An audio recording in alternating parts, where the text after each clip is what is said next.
100 تعویلات ہو رہی ہے، 99 کفریہ اور ایک ایمان کی، ایمان کو ترجیح دے تو بچا لو. میری بات آگے سن لو. لیکن فقہا اس طرح لکھتے ہیں لو قال اللہ ورسولہ شاہدانی درخت نکاح کفرا لأنه يعتقد أن الأنبياء يعلمون الغيب وهم لا يعلمون الغيب إذا كانوا أحياء فكيف يعلمون وهم في الأموات. جس نے نکاح کے وقت کہا خدا اور رسول میرے گواہ ہے، یہ کافر ہو جائے گا. یہ رسول کو عالم الغیب سمجھتا ہے. یہ خلاصہ میں بھی ہے، یہ عبارت بزازیے میں بھی ہے، یہ عبارت قاضی خان میں بھی ملی، یہ تاتاریے میں بھی ہے، یہ محیط برہانی میں بھی ہے، یہ فتح القدیر میں بھی ہے، کفایہ میں بھی، عنایہ میں بھی، بنایہ میں بھی، حامدیہ میں بھی. تمام معتبرات حنفیہ بھری پڑی. تو پتہ یہ چلا کہ اس کہنے کا 100 احتمال بھی نہیں ہے. 100 میں 99 ادھر اور ایک ادھر، تو اس میں 100 احتمال بھی نہیں ہے بچنے کا.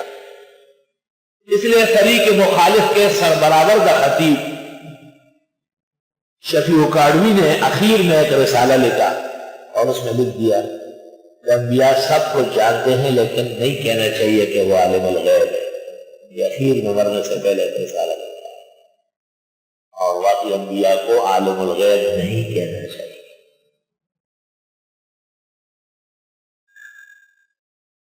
ہمارے شیخ و مرشد حضرت اقدس مولانا سرفراز خان نے اس موضوع پر کتاب نہیں انسائکلوپیڈیا لکھا ہے. اس کا نام ہے ازالت الریب عن عقیدہ علم الغیب. تمام عبارتیں سینکڑوں نہیں ہزاروں کی تعداد میں جلد اور صفحے کے ساتھ نقل کی. انی اعلم غیب السماوات والارض وَأَعْلَمُ مَا تُبْدُونَ وَمَا كُنْتُمْ تَكْتُمُونَ وَإِذْ قُلْنَا لِلْمَلَائِكَةِ اسْجُدُوا لِآدَمَ.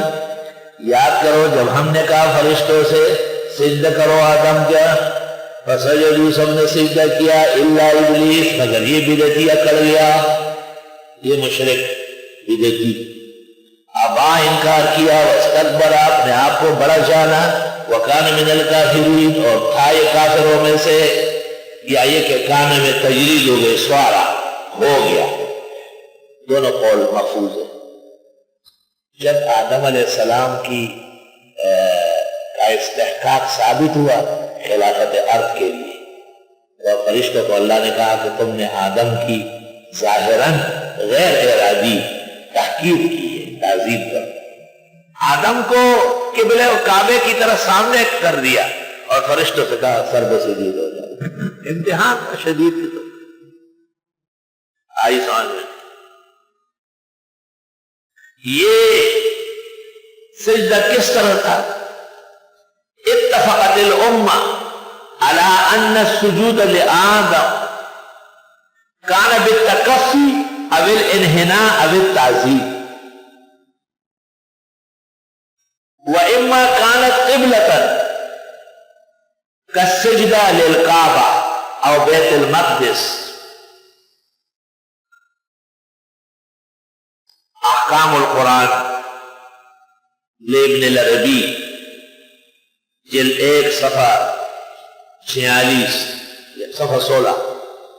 احکام القرآن جساس رازی جلد اول صفحہ 12. وقد نسخ